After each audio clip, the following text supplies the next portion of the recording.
Breaking news okuva mu ggwanga erya Syria. Ebintu bingi biri mu kuhappeninga mu ggwanga erya Syria olw'ensonga ezimu wano na wali, naye njagadde tukozese akakisa kano tusobole okuba nga tuziyitayitamu. So nga 2020 omwaka ogwo ogwa 2020 Russia n'Abataki bateekawo kye bayita ceasefire wakati wakabinja kabamukwatamundu aka Hayat Tahrir al-Sham ne gavumenti ya Bashar al-Assad, nga bano abantu bali bava mu katundu, bano bamukwatamundu bali balwana gavumenti ya Bashar al-Assad.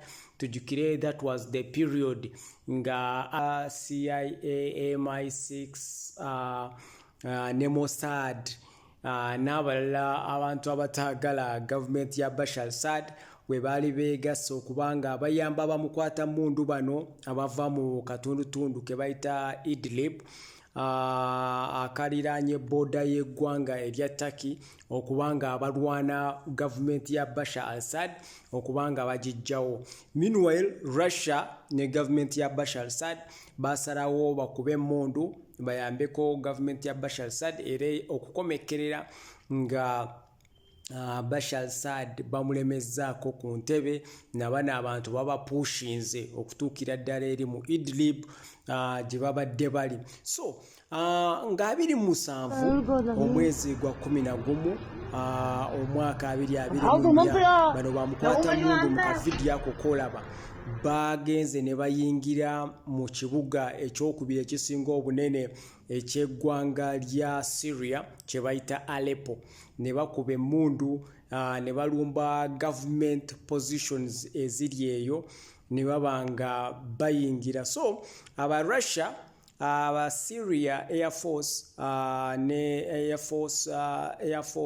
ne n'amagye amalala g'eggwanga lya Syria n'aba Russia of course basitukiddemu lwa nsonga bano abantu mu kulumba tebasosodde ne positions oba military bases z'aba Russia zonna bazirumbiddemu. Ekyanyizizza aba Russia ne bagamba leka tukube bano abantu nabo babeere nga tubazaayo. So air strikes zakoleddwa era nga amagye g'eggwanga lya Russia aga Air Force agawangalira mu ggwanga lya Syria kuba balinayo military base basitukiddemu ne bakola air strikes.